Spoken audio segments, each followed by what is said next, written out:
ছোট্ট একটা উদাহরণ দিচ্ছি, বাপারা বলুন তো দেখি, আমরা মারা যাবার পর, মাটি দেওয়ার পর কবরে 3টে সওয়াল জবাব হবে, তাই তো? আচ্ছা, হাদিস আছে বাবা, অস্বীকার করবেন না কেউ। মান রাব্বুকা, মান নবিয়ুকা, তোর রব কে, তোর নবী কি, ওমা দীনুকা, তোর দিন কি। এই 3টে প্রশ্ন হবে।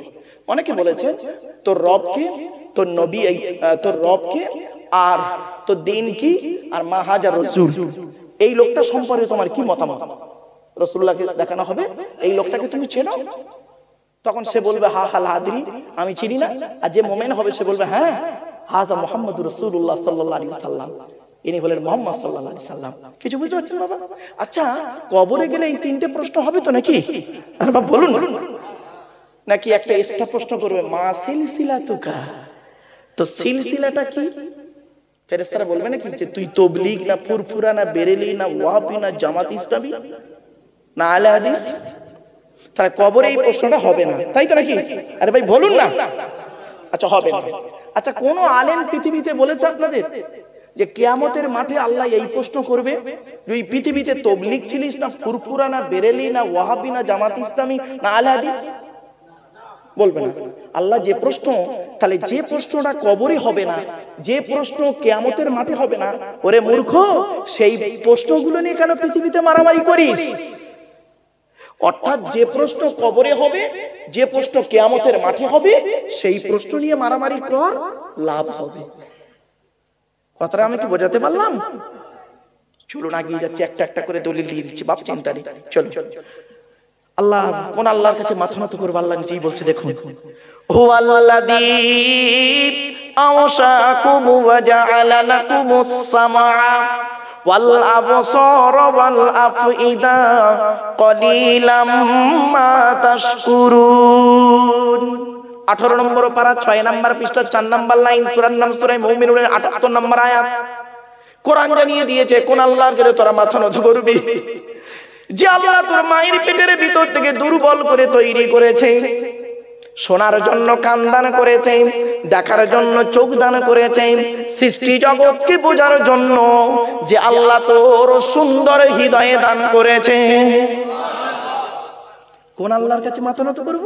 আল্লাহ নিজেই বলছে, ওয়ালাকাদ খালাকনাল ইনসানা মিন সুলালাতিন মিন তিন সুম্মা জাআলনাহু নুতফাতান ফি করারিম মাকিন।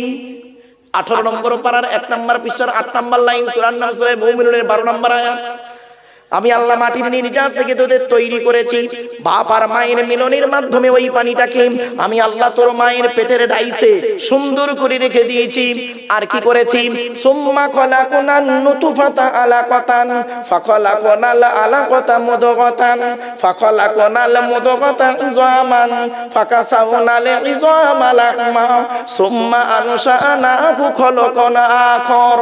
আমি আল্লাহ তোর মায়ের পেটের ভিতরে ওই পানিটার 40 দিন পরে রক্তপিণ্ড করেছি, তার 40 দিন পরে মাংসপিণ্ড করেছি, তার 40 দিন পরে হাড় তৈরি করেছি, হাড়ে আর মাংসে সুন্দর করে লাগিয়ে দিয়েছি। আমি আল্লাহ তোর মায়ের পেটের ভিতরে সুন্দর একটা আকৃতি দান করেছি। চলুন আমরা এখন মায়ের পেটে এসে গেলাম প্রত্যেকে, ঠিক না বেটা? প্রত্যেকেই মায়ের পেটে এসে গেলাম। খাওয়াবার দায়িত্ব কার? জোরে বলো। ওয়া মা মিন দাব্বাতিন ফিল আরদি ইল্লা আলাল্লাহি রিজকুহা ওয়া ইয়ালামু মুস্তাকাররাহা ওয়া মুস্তাওদাআহা কুল্লুন ফি কিতাবিম মুবিন। 12 নম্বর পারার 1 নম্বর পৃষ্ঠার 1 নম্বর লাইন, সূরার নাম সূরা হুদের 6 নম্বর আয়াত। আল্লাহ বলছে এই পৃথিবীর জমিনে এমন কোন প্রাণী নেই রে যার খাবারের দায়িত্ব আমি আল্লাহ নিইনি। বান্দা একবার চিন্তা করে দেখিস, সকালবেলা প্রাণীগুলো খালি পেট নিয়ে বের হয়ে যায়, সন্ধ্যা যখন ঘনিয়ে আসে আমি আল্লাহ তাদের ভরা পেট নিয়ে আবারও বাসায় ফিরাইয়া দিই। যে আল্লাহ একটা হাতিকে খাওয়াতে পারে, যে আল্লাহ একটা পিঁপড়েকে খাওয়াতে পারে, যে আল্লাহ একটা ময়েল সাপকে খাওয়াতে পারে, সে আল্লাহ আমাকে আপনাকে খাওয়াতে পারে না? কিভাবে খাওয়াচ্ছে দেখুন, বাপেরা বাড়ি থেকে ভাববেন কিভাবে আল্লাহ খাওয়াচ্ছে দেখুন। আল্লাহ বলে, আব্দুল্লাহ গিল মারুফ, এই আব্দুল্লাহ গিল মারুফ, তুই যখন তোর মায়ের পেটের ভিতরে ছিলিস কি খাবারটা তুই খেলি? আমি আল্লাহ করলাম কি, তোর নাভির সঙ্গে মায়ের নাভিটা জুড়ে দিলাম। ইচ্ছা করলে মায়ের পেটের ভিতরে ওই পানিটাকে তোর মুখ দিয়ে খাওয়াতে পারতাম, কিন্তু না না না, ইন্নাল্লাহা ইউহিব্বুল মুতাতাহহিরিন, আমি আল্লাহ হলাম পবিত্র, তাই পবিত্রতাকে অত্যন্ত ভালোবাসি বলে মায়ের পেটের ভিতর থেকে তোদের প্রত্যেকের মুখগুলোকে পবিত্র করে পাঠিয়েছি একটাই কারণ, পৃথিবীর জমিনে এসে পবিত্র জবান দিয়ে আমি আল্লাহ, আমাকে আল্লাহ আল্লাহ বলে ডাকবি। যে আল্লাহ আমার আপনার মায়ের পেটের ভিতর থেকে মুখটাকে পবিত্র করে পাঠালো, কি হিন্দুর বাচ্চা, কি মুসলমানের বাচ্চা, কি দাড়িওয়ালা, কি বেদাড়িওয়ালা, কি শিক্ষিত, কি অশিক্ষিত, মায়ের পেটের ভিতর থেকে এসে এই পবিত্র জবানটা এনে এই নিচের জিনিসটা সব সময় মুখে লেগে আছে, ঠিক না বেটি? এই নিচের জিনিসটা সব সময় মুখে লেগে আছে, কথায় কথায় বলে দেখবেন। আর একটা কমন শব্দ বলে, শুনলেন? কথায় কথায় বলবে শালা, কথায় কথায় শালা বলবে। তুই কোথায় থাকিস বে শালা? মানুষ না শালা, অন্য কিছু শালা, পাগল কথা করে লেখাপড়া করে চাকরি পাবে, এ শালা বক্তা কি বলছে শালা বুঝতেই পারিনি, চল ইয়া নবী সালাম আলাইকা সময় আসবো, ঠিক না বেটি? এই তালবের সহায়কার লয়াকার সালাম, দন্তের সহায়কার লয়াকার সালাম, মোদানোর সহায়কার লয়াকার শালা, কশালা হলো মুরব্বী বলে 3 শালা।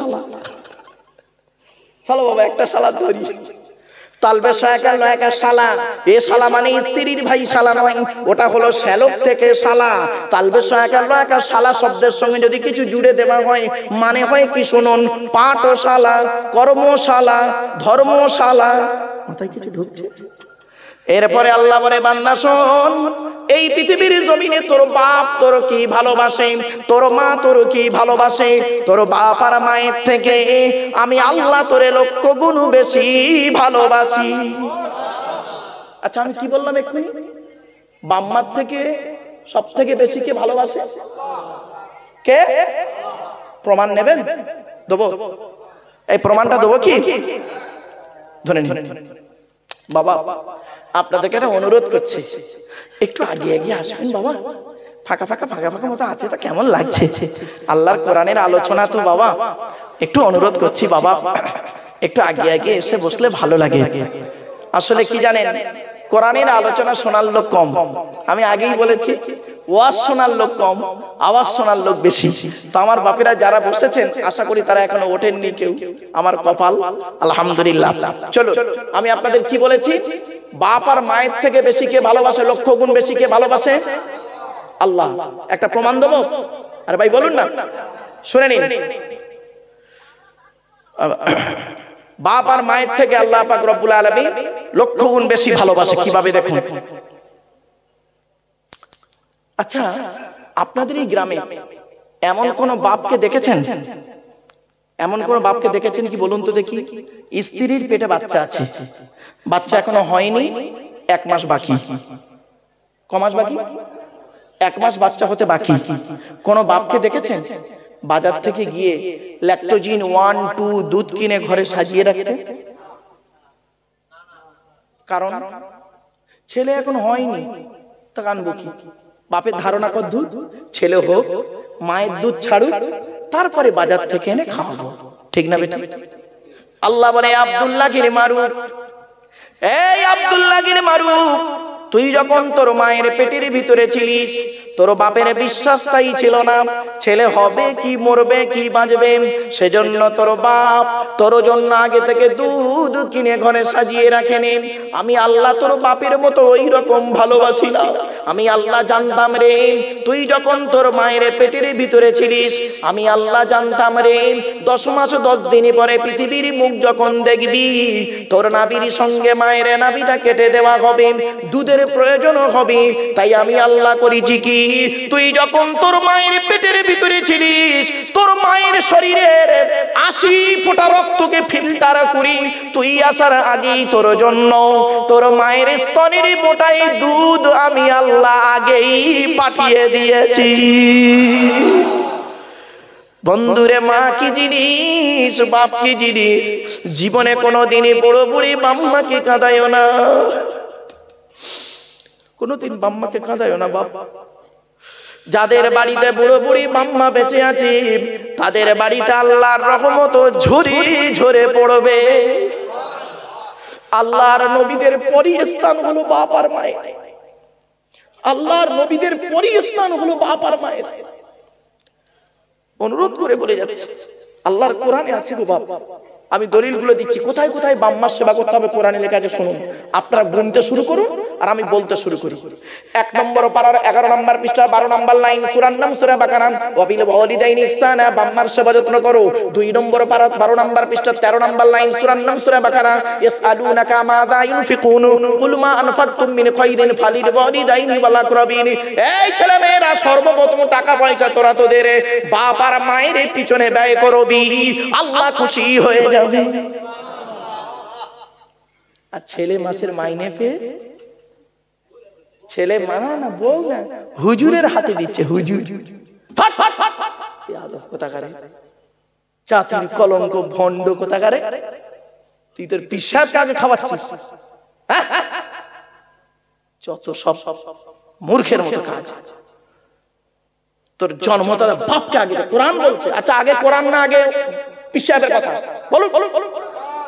আল্লাহর কোরআনকে অস্বীকার করে। কোরআন বলছে ইয়াসআলুনাকা মাযা ইউনফিকুন। নবীর কাছে কিছু সাহাবী এসে বলছে, তাহলে আপনাদের বড়ি ঘটনাটা বলবো? হাতে সময় আছে বাবা? চলেন। আল্লাহর নবী, 1 মিনিট প্লিজ অ্যাটেনশন, চুপ করে খালি শুনে যান আপনারা। আল্লাহর নবী বসে আছেন সাহাবীদের নিয়ে। এমন সময় নবীর কাছে আসছেন একজন ব্যক্তি, এলাকার সবথেকে ধনী মানুষ। এলাকার, শুনেন বাবা, শুনে নিন, এলাকার সবথেকে ধনী মানুষ লোকটা আসছে নবীজির সঙ্গে দেখা করতে। সাহাবীটার নাম কি শুনে নিন। 1 মিনিট বাবা, সাহাবীটার নাম শুনুন, আমর জামু। কি বললাম বাবা? নামটা একটু বলেন, উচ্চারণ করে। আমর জামু। আমর জামু রাদিয়াল্লাহু তাআলা আনহু, এলাকার সবথেকে ধনী লোক আসছে নবীজির দরবারে, নবীজির কাছে আসছে। নবীজির পাশে সাহাবীরা সব বসে আছে। তো একজন সাহাবী বলছে, ইয়া রাসূলুল্লাহ, এলাকার সবথেকে ধনী লোকটা আসছে আপনার কাছে। এলাকার সবথেকে ধনী লোকটা আসছে, আমর জামু। তা নবীজি বলছে, আচ্ছা বাবা, আসতে দাও। এলো, আসার পরে সালাম করলো। নবীজি সালামের জবাব দিলেন। নবীজি বললেন, তাফাদ্দাল ইজলিস ফি হাযাল মাকান, বস।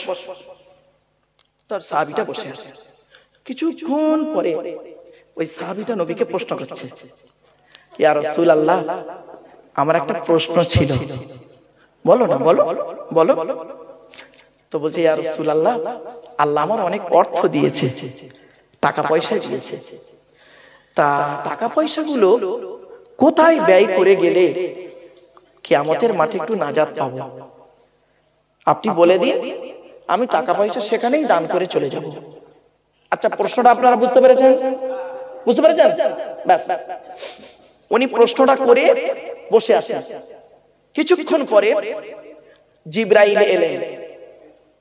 জিবরাইল এলেন, এসে এই আয়াতটা তখন নাজিল হলো। এই আয়াতটা নাজিল হলো। এই জন্য আপনাদের বলি বাবা, কোরআনের তাফসীর শুনতে গেলে যিনি কোরআনের তাফসীর করবেন তার 25 রকমের জ্ঞান থাকতে হবে, তবে সেই লোকটা কোরআনের তাফসীর করার যোগ্যতা রাখে। বাপেরা, অনুরোধ করে বলি বাপ, চলেন কোরআনের আলোচনা কি। আচ্ছা, কোরআনের পরিচয় তো আপনাদের দেওয়া হলো না। কোরআনের পরিচয় দিইনি, নবীর পরিচয় দিইনি আপনাদের। তো যাই হোক, একটু পরে দিচ্ছি। আচ্ছা, কোরআনের পরিচয়টা দিয়ে দিই। কোরআন আল্লাহর তরফ থেকে জিবরাইলের মাধ্যমে হযরত মুহাম্মদ সাল্লাল্লাহু আলাইহি সাল্লামের উপরে আরবের মক্কা নগরের নিকটবর্তী একটি গুহা, গুহাটির নাম হলো হেরা। হেরা নামক গুহাতে 610 খ্রিস্টাব্দে 1 ফেব্রুয়ারি সোমবার, কত বললাম? কত বললাম?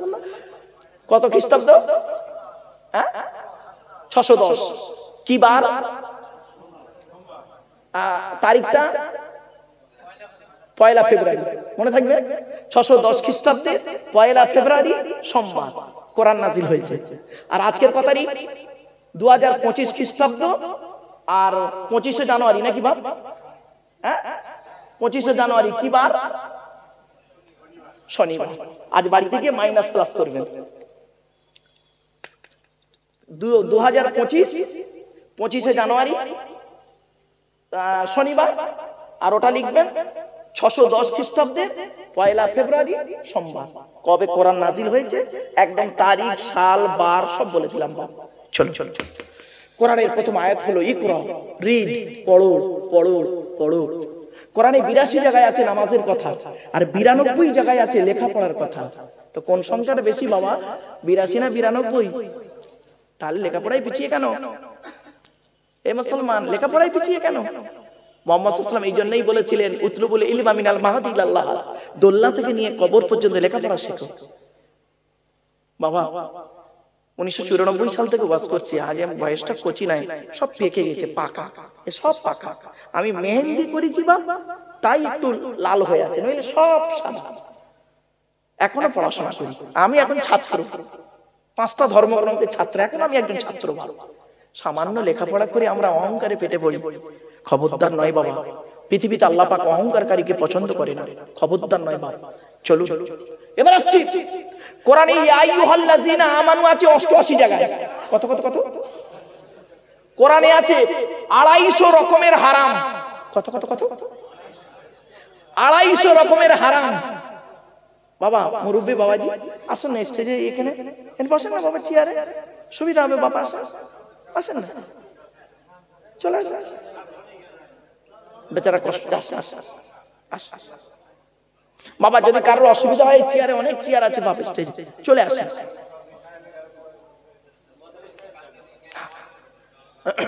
আমার বাপেরা যদি আরো কারো যদি বসতে অসুবিধা হয় বাবা আসেন, অনেকগুলো চেয়ার আছে গো বাবা। এজন্য আমি বলি এইসব লোকেদের দেখলে না, এইসব মুরব্বী লোকেদের দেখলে না কি হয় জানেন? বাস্তব এইসব মুরব্বী লোকেদের দেখলে খুব কষ্ট হয়। কেন জানেন? আমি আমার বাপের কথা মনে পড়ি, খুব মনে পড়ে বাপ। আমি যখন ওয়াজ করতাম, আমার আব্বা করতেন কি, আমি স্টেজে ওয়াজ করছি, আমার আব্বাজি করতেন কি, উনি জেনারেল শিক্ষিত মানুষ ছিলেন, হালাল খানেওয়ালা মানুষ ছিলেন, জেনারেল শিক্ষিত মানুষ। উনি ওই কোণে চুপ করে মাথা হেঁট করে শুনতেন আমার ওয়াজ। শুনে বাড়ি যাওয়ার পর আমাকে আমার আব্বাজি বলতেন, আব্বা তুমি এই জায়গায় এই কথাটা বলাটা তোমার ঠিক সাজলো না, কারণ তোমার বয়সের সঙ্গে এই কথাটা ঠিক অ্যাডজাস্ট হলো না। কিছু বুঝতে পারছেন? আমার বাপই আমার সব থেকে বড় টিচার, আমার মা হলো আমার সব থেকে বড় শিক্ষিকা। এজন্য আপনাদের বলি, পেটে ধরলে মা হওয়া যায় না, জন্ম দিলে বাপ হওয়া যায় না। বাম্মা হতে গেলে অনেক রেসপন্সিবিলিটি আছে, দায়িত্ব আছে গো বাপ। অনুরোধ করে আপনাদের বলি, মাম্মা যে কি দায়িত্ব, আসুন নবীর হাদিস আর কোরআন থেকে দলিল দিলে বুঝতে পারবেন, হাতে টাইমের ব্যাপার তো বাপ। চলো এবার আসছি, কোরআনে আছে 82 জায়গায় নামাজের কথা, 92 জায়গায় আছে লেখাপড়ার কথা, এগুলো মনে রাখবেন খালি। 88 জায়গায় আছে ইয়া আইয়ুহাল্লাযীনা আমানু, 88 জায়গায়। আর 250 রকমের হারাম আছে। কত কত? আচ্ছা ক রকম হারাম জানেন? মদ খাওয়া, সুদ খাওয়া, ঘুষ খাওয়া, বিয়ের পণ্য, নারী নির্যাতন করা, এতিমের মাল ভক্ষণ করা, জমির আল চুরি করা, হুকমের কারেন্ট নেওয়া, শেষ। খুব টেনে টুনে গোটা 50টা বলতে পারবেন, তাও হবে না। 250 রকমের হারাম আছে, আর 250 রকমের হালাল আছে কোরআনে। 500 আয়াত হলো হারাম আর হালাল, 250 হারাম আয়াত, 250 হালাল আয়াত। অনেক সব আমি ওই তাফসীরটা লেখা হচ্ছে তো, ওতে সব তুলে দিয়ে যাচ্ছে একটা একটা করে, একদম এইটাই চলে। আর সবরের কথা, ধৈর্যের কথা আছে কোরআনে 104 জায়গায়। কত? 104 রকমের ধৈর্য। কটা ধৈর্য ধারণ করেছি? সামান্য এই বক্তা 2-2.5-3 ঘন্টা ওয়াজ করবে, তাই উস পাঁচ ফিস ফাঁস করছে, ঠিক না বেটি? 104 রকমের ধৈর্য আছে গো বাবা। চলে এবার আসছে কোরআনের ভিতরে কি আছে। 30টা পারা, 540টা রুকু, 114টা সূরা, 14 থেকে 15 খানা সাজদা, 7টা মানজিল, 8 থেকে 12 খানা সাকতা, 6666টা আয়াত, কেউ বলেছেন 6236টা আয়াত, 3,23,215টা অক্ষর। এ কোরআন 22 বছর 9 মাস কয়েকদিন কম বেশি 23 বছর ধরে কোন ঘটনাকে কেন্দ্র করে, কোন ব্যক্তিকে কেন্দ্র করে, কোন বস্তুকে কেন্দ্র করে, কোন জায়গাকে কেন্দ্র করে কোরআনের আয়াতগুলো নাজিল হয়েছে। 6000 আয়াত নাজিল হয়েছে, 12,000 জায়গায় নাজিল হয়েছে। কটা জায়গার নাম জানেন? শুধু মক্কা আর মদিনা জানেন, ঠিক না? মক্কা আর মদিনা 12,000 জায়গায় নাজিল হয়েছে। তার মধ্যে একটা আয়াত এই পড়ছি, আল্লাহর নবী বসে আছেন, কিছু সাহাবী নিয়ে এমত অবস্থায় এলাকার সব থেকে ধনী লোকটা আসছে। লোকটার নাম কি ছিল? আমর জামুক। কি বললাম বাবা? আমর জামুক রাদিয়াল্লাহু তাআলা আনহু। উনি আসছেন, এলাকার সব থেকে ধনী, এসেছেন নবীর দরবারে। আসার পর নবীজিকে বলছেন, সালাম দিলেন। নবীজি সালামের জবাব দিলেন, দিয়ে বললেন বসো। তো সাহাবীটি বসে আছে। কিছুক্ষণ পরে সাহাবীটা বলছে, ইয়া রাসূলুল্লাহ, আমার একটা প্রশ্ন আছে, জানতে পারি? নবীজি বললেন, বলো। বলো না। আল্লাহ নবীকে প্রশ্ন করলে নবীজি খুশি হতেন। বুঝতে পারলেন? আমি বাস্তব বলি, আমি যতদিন জলসা করি বাবা, সকলে জানে, ও সারা ভারতবর্ষ, নেপাল, বাংলাদেশ সব জায়গার লোক জানে। ও যখন প্রশ্ন করে আমার জানা থাকলে বলে দিই, আর জানা না থাকলে বলি, বাবা এখন আমার মনে পড়ছে না গো বাবা, আমি তোমার জেনে বলবো। আর অনেক বক্তা আছে দেখবেন, আপনারা এতগুলো লোক এসেছেন কিছু জানার জন্য, ঠিক না বেটি? এখন যদি আপনার মনে একটা প্রশ্ন জেগেছে, হতে পারে না? এখন যদি আপনি আমাকে বলেন না, হয়তো এই মুরব্বী আমাকে বলছে যে মহাসাহেব এই উত্তরটা একটু বলবেন, এই প্রশ্নটা একটু উত্তরটা বলবেন। আমি এত বড় বেয়াদব অভদ্র বক্তা, আমি কি বলবো জানেন? বেয়াদব, আদব নেই, বেয়াদব কোথাকারে, ঠিক না বেটা? এটা জানবেন, অশিক্ষিত, অজ্ঞ, মূর্খ, আর বাজে ভাষা বললাম না, যেহেতু নবীর মেম্বার, তো অশিক্ষিত, অজ্ঞ, মূর্খ লোক হলে এইরকম ভাষা সে ইউজ করে। শুনে নিন, ইমামে আজম আবু হানিফা রাহমাতুল্লাহ আলাইহির নাম শুনেছেন বাবা? ওনাকে 40টা প্রশ্ন করা হয়েছিল। কটা? 40টা প্রশ্ন করতে উনি 4টে প্রশ্নের উত্তর দিতে পারেন। 4 জায়গায় বলেছেন লা আদিরি, আমার জানা নেই বাবা। তা বলে উনি কিছু জানেন না? ইমাম মালিক নাম শুনেছেন? ইমাম মালিক, 4 ইমামের এক ইমাম মালিক। ইমাম মালিককে 40টা প্রশ্ন করা হয়েছিল, 36টা প্রশ্নের উত্তর দিতে পারেন। মোটে 4টে প্রশ্ন উত্তর দিয়েছে, 36টা প্রশ্ন উত্তর দিতে পারেন। তা বলে উনি কিছু জানেন না? তাহলে বুঝতে হবে, সব জায়গায় সব মানুষের সব জিনিস জানা থাকে না, ঠিক না বেটা? পৃথিবীর একমাত্র সব জাননেওয়ালা ছিলেন আল্লাহর পরই যার স্থান, তিনি হলেন কে? বিশ্বনবী মুহাম্মদ সাল্লাল্লাহু আলাইহি ওয়াসাল্লাম। আল্লাহ রাসূলকে এমন কোন প্রশ্ন করেছেন সাহাবীরা উত্তর পায়নি, এমন পৃথিবীতে ঘটনা ঘটে। বাস, নবীকে প্রশ্ন করলেই আল্লাহ তো উত্তরটা দিয়ে দিচ্ছে জিবরাইলের মাধ্যমে। বুঝতে পারছেন না? এই দেখেন একটা জ্বলন্ত প্রমাণ। সাহাবীটা কি প্রশ্ন করেছিল? ইয়া রাসূলুল্লাহ, আল্লাহ আমার অনেক অর্থ দিয়েছে, আমি টাকা পয়সাগুলো কোথায় ব্যয় করলে আল্লাহ খুশি হবে, যদি একটু বলে দিতেন তাহলে আমি সেইখানেই টাকা পয়সা ব্যয় করতাম। আচ্ছা, প্রশ্নটা ভালো না খারাপ? ভালো। প্রশ্নটা বুঝতে পেরেছেন? প্রশ্নটা বুঝতে পেরেছেন? চলো উত্তর কিভাবে দিচ্ছে দেখুন। নবী দিচ্ছেন না, আল্লাহ দিচ্ছেন কিভাবে দেখুন। উনি প্রশ্ন করে বসে আছেন, সাহাবীরা নবীজি অন্য কথা বলছেন। কিছুক্ষণ পরে জিবরাইল এলেন। জিবরাইল আসলে না, নবী কাঁপুনি হতো। 7 রকম ভাবে জিবরাইল আসতেন। কোন সময় একটা হঠাৎ করতে একদিন ঘন্টার আওয়াজ, ঢং ঢং ঢং ঢং করে ঘন্টা বাজছে। তখন রাসূল বুঝতে পারতেন, সাহাবীরা যারা বসেছিলেন তারা বুঝতে পারতেন জিবরাইল এসেছে, কোরআনের আয়াত নাযিল হবে। বুঝতে পারছেন? আমার জিবরাইল ফেরেশতা আসছে নবীর কাছে কিভাবে? একজন মানুষের আকৃতি নিয়ে। সেই মানুষটার সাহাবীর আকৃতি নিয়ে। সাহাবীটার নাম শুনলেন? দাহিয়াতুল কালবি। কি বললাম বাবা? হ্যাঁ, দাহিয়া কালবি। ওনার দেখতে খুব সুন্দর ছিল, আর ওনার আকৃতি নিয়ে এসে রাসূলুল্লাহর পাশে বসবে। তখন এই জিবরাইল, এই সাহাবীরা বুঝতে পারতেন নবীজি উনি বলছেন আর নবীজি বলছেন। তখনই বুঝতে পারছে যে দাহিয়া কালবির সূরত নিয়ে জিবরাইল ফেরেশতা আল্লাহ পাঠিয়েছেন। কিছু বুঝতে পারছেন বাবা? তো এখন নবীজি বসে আছে, সাহাবীটা প্রশ্ন করেছেন, ইয়া রাসূলুল্লাহ, আল্লাহ আমার অর্থ দিয়েছে, টাকা পয়সা কোথায় ব্যয় করলে আল্লাহ খুশি হবে, যদি একটু বলে দিতেন। ব্যাস, কিছুক্ষণ পরে জিবরাইল এলেন, আল্লাহ বলে দিলেন। জিবরাইল এলেন, আর ওই মুহূর্তে এই আয়াতটা নাযিল হলো, ইয়াসআলুনাকা মাযা ইউনফিকুন কুল মা আনফাকতুম মিন খায়রিন ফালিল ওয়ালিদাইনি ওয়াল আকরাবিন। 2 নম্বর পারার 12 নম্বর পৃষ্ঠা 13 নম্বর লাইন, সূরার নাম সূরা বাকারা, আল কোরআন। নবী তোমাকে ওরা প্রশ্ন করছে টাকা পয়সা কোথায় ব্যয় করলে আল্লাহ খুশি হবে, নবী তুমি বলে দাও, কুল মা আনফাকতুম মিন খায়রিন ফালিল ওয়ালিদাইনি ওয়াল আকরাবিন। নবী তুমি বলে দাও,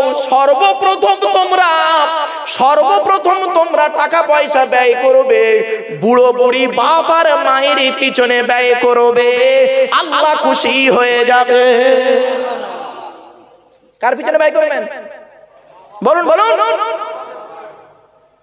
খেয়ে দে কাজ নেই, পুকুরের বড় মাছটা আব্দুল্লাহ মারুফকে দাওয়াত করি, পুকুরের বড় মাছের মাথা দিচ্ছে, তোমার বাপকে খেতে দাওনি, বেরো এখান থেকে বেয়াদব কোথাকারে। তুই মুসলমান, তোকে মুসলমান বলতে ঘৃণা লাগে। ঈদের সময় বাপকে একটা লুঙ্গি কিনে দিয়েছে, তার দাম 300 টাকা। শ্বশুরকে যে মালটা কিনে দিয়েছে তার দাম 900 টাকা। অভাগিনী মাকে একটা শাড়ি কিনে দিয়েছে, তার দাম 500 টাকা। শাশুড়িকে যে মালটা কিনে দিয়েছে তার দাম 4500 টাকা। কবরে ঢোক, কবরে ঢোক, আদা রসুন বেটে দেবে, ঠিক ঢোক কবরে। বাস্তব কথা বললাম বাবা, শুনে নিন, আমি বাস্তব কথাটাই বলছি, আমার মায়ের আদেশ। আমি আব্দুল্লাহ গিল মারুফ, আমার হাতে 500 টাকার নোট দিয়ে মোসাফা করে নেকি পাবেন কি তা আমি জানি না, তবে এতটুকু বলতে পারি, চ্যালেঞ্জ নিয়ে 50 টাকার একটা নোট নিয়ে আপনার জন্মদাতা বাপের হাতে দিয়ে বলবেন, আব্বা এটা চা খাবে, রেখে দাও।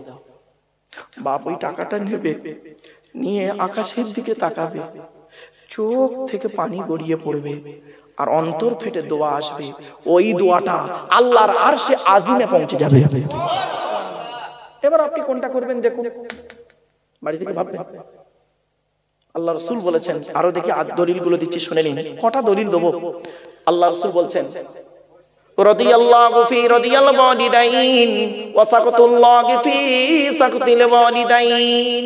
আল্লাহর নবী বলেন, এই ছেলে মেয়েরা হকের উপরে তোদের বাম্মা যদি তোদের উপরে নারাজ থাকে, আল্লাহ নারাজ হয়ে যাবে। হকের উপরে বাম্মা যদি খুশি হয়ে যায়, আল্লাহ খুশি হয়ে যাবে। বাবা, বাম্মাকে খুশি করবেন। বাপ কাঁদছে, মা কাঁদছে, আর তোমার শ্বশুরের মাছের মাথা খাওয়াচ্ছ, বিবেককে প্রশ্ন করো। আরো বহু দলিল আছে, ওদিকে গেলাম না। আমাদের আলোচনা চলছিল আল্লাহর পরিচয়, মনে পড়ছে বাবা? চলো, ওই আজ বসছে বাবা, বসো। অসুবিধা হচ্ছে বাবা, ছেড়ে দেবো? আর একটু হবে না, বন্ধ করবো? হবে? একবার তাকবীর দান তো দেখি, নারায়ে তাকবীর, নারায়ে তাকবীর। একবার দরুদ শরীফ, আল্লাহুম্মা সাল্লি আলা ওয়া আলা আলি সাইয়্যিদিনা। এরপরে আল্লাহ বলছে, বান্দা শোন, মায়ের দুধ তোরা কয়দিন খাবি? মনে পড়ছে না, ভুলে গেছেন? মায়ের দুধ তোরা কয়দিন খাবি? কোরআন বলছে, ওয়াল ওয়ালিদাতু ইরদিনা আওলাদাহুন্না হাওলাইনি কামিলাইন। 2 নম্বর পারা 17 নম্বর পৃষ্ঠার 1 নম্বর লাইন, সূরার নাম সূরা বাকারার মধ্যে আল্লাহ পাক বলে দিলেন, মায়ের দুধ তোরা 2 বছর পান করবি। ক বছর? আর এখনকার ডিজিটাল মা বেরিয়েছে কিছু, দেখবেন ডিজিটাল মা, ডিজিটাল মা। আচ্ছা সত্যি কথা বলুন তো, এই মুরব্বীদের জিজ্ঞাসা করুন, আমরা আমাদের মায়েদের দুধ খেয়েছি 2 বছর, ঘোড়ার দিন 3 বছরও খেয়ে খেয়েছি, ঠিক না বেটি? লাস্টে মা রেগে গিয়ে স্তনের বোঁটায় নিম পাতা দিয়েছে, ঠিক না বেটি? নিম পাতা দিয়েছে যাতে বাচ্চা ছেড়ে দেয়, তবুও খাচ্ছে। আর এখনকার মায়েরা দেখবেন, বাচ্চা 6 মাস দুধ খাওয়ানোর পরে একটা করে ফিটার ধরিয়ে দেয় গালে। ওরে কি বলেন আপনারা? ওই ফিটার, হ্যাঁ? এই দেখেন, ওই বস্তুটার কত রকম নাম শুনুন, পশ্চিম বাংলায় শুনুন, কত রকম জায়গার নাম শুনুন। আমরা বলি ফিটা, আরেক জায়গা বলে ঢোকা, আরেক জায়গা বলে মাইপোস, আরেক জায়গা বলে ভেটুল, আরেক জায়গা বলে ফুসফুস, আরেক জায়গা বলে বুট। একটা বস্তুর কতগুলো নাম, আপনারা কি বলেন? কি বলেন? ফিটা। আমরাও ফিটার বলি। আচ্ছা চলে। আচ্ছা এই ফিটারের মুখটা কিসের হয়? এই প্লাস্টিক নয়, রবারের। রবারের ছিদ্র কটা? একটা। কটা? একটা। একটাই ছিদ্র। আল্লাহ বলে, আব্দুল্লাহ গিল মারুফ, এই আব্দুল্লাহ গিল মারুফ, তুই যেদিন তোর মায়ের পেট থেকে এলি, সেই দিন আমি আল্লাহ তোর মায়ের স্তনের বোঁটায় যদি একটা ছিদ্র দিতাম, অতিরিক্ত দুধ তোর গালে আসতো, দম পেটে মারা যেতি। না না না, সেই দিন আমি আল্লাহ তোর মায়ের স্তনের বোঁটায় গুনে গুনে 32টা ছিদ্র দান করেছি। আস্তে আস্তে দুধটা খাবি, বড় হয়ে আমি আল্লাহ, আমাকে আল্লাহ আল্লাহ বলে ডাকবি। ভাবতে পেরেছেন কোনদিন? মনে রাখবেন, মায়ের ভালোবাসাটা না আলাদা। ছোট্ট একটা উদাহরণ দিচ্ছি। ও বাবা, 2000। আচ্ছা, এখানে যারা বসে আছেন লজ্জা করবেন না কেউ, সত্য কথা বলুন তো, একটু দয়া করে হাতটা তুলবেন কাদের মা মরে গেছে অথবা বাম মরে গেছে অথবা বাম্মা দুজনে মরে গেছে। এটা হাত তুলুন না, লজ্জা লাগছে। বাম্মা মরে গেছে, হাত তুলতে লজ্জা লাগছে? মুসলমানের বাচ্চা, নামান নামান নামান। বাবা, আমিও বাম্মা হারা সন্তান। 2019 সালে অক্টোবর মাসের 3 তারিখে শুক্রবারে জুম্মার দিন 5:30টার সময় আমি আমার বাপকে হারিয়েছি। 2023 সালে জুন মাসের 28 তারিখ বৃহস্পতিবার বেলা 11:30টার সময় বগুড়া ঈদের দিন আমি আমার মাকে হারিয়েছি। আমি মায়ের জানাজা আমি পড়িয়েছি, কবরে আমি নেমেছি। বাপের জানাজা আমি পড়িয়েছি, বাপের আদেশ ছিল, মায়ের আদেশ ছিল। একটি মাত্র সন্তান আমি কবরে নামিয়েছি। এই পৃথিবীর জমিনে সবথেকে সর্বশেষ আমার মরা বাম্মার মুখ যে দেখেছে সে হলো আমি। কেন, আমি কবরে মাথার দিকে নেমেছিলাম, আর লাস্টে আমি মুখটা খুলে ভালো করে ইসলামিক তরিকায় করে দিয়ে আমি লাস্ট মুখ দেখেছি। আমার পরে আর কেউ মুখ দেখে না। কিছু বুঝতে পারছেন? যে মাথার দিকে নামে সেই লাস্ট মুখ দেখে, ঠিক না বেটা? সেই দিন থেকে আজ পর্যন্ত আপনারা বলুন, আপনাদের বাম্মা মারা গেছে যেদিন, ওই যে মরা বাম্মার লাশটা শেষবারে দেখলেন, তারপর থেকে আজ পর্যন্ত ওই যে বাম্মার মরা লাশটা দেখলেন, মাটি দেওয়ার পর থেকে আজ পর্যন্ত আপনারা কোনোদিন পৃথিবীর অন্য কোনো মানুষকে অন্তর থেকে বাপ আর মা বলে ডাকতে পেরেছেন? পারিনি, আমি পারিনি। বন্ধু, শ্বশুর কোনোদিন বাপ হতে পারে না, শাশুড়ি কোনোদিন মা হতে পারে না। এই যুবক, শ্বশুর তোমার বাপ হয়েছে 20 বছর পরে তার মেয়ে দেওয়ার কারণে, শাশুড়ি তোমার মা হয়েছে 20 বছর পরে তার মেয়ে দেওয়ার কারণে। তোমার বাপ হয়েছে যেদিন তুমি মায়ের পেটে এসেছিলে সেই দিন। তোমার মা হয়েছে যেদিন তুমি মায়ের পেটে এসেছিলে সেই দিন। সন্তান যখন মায়ের পেটের ভিতরে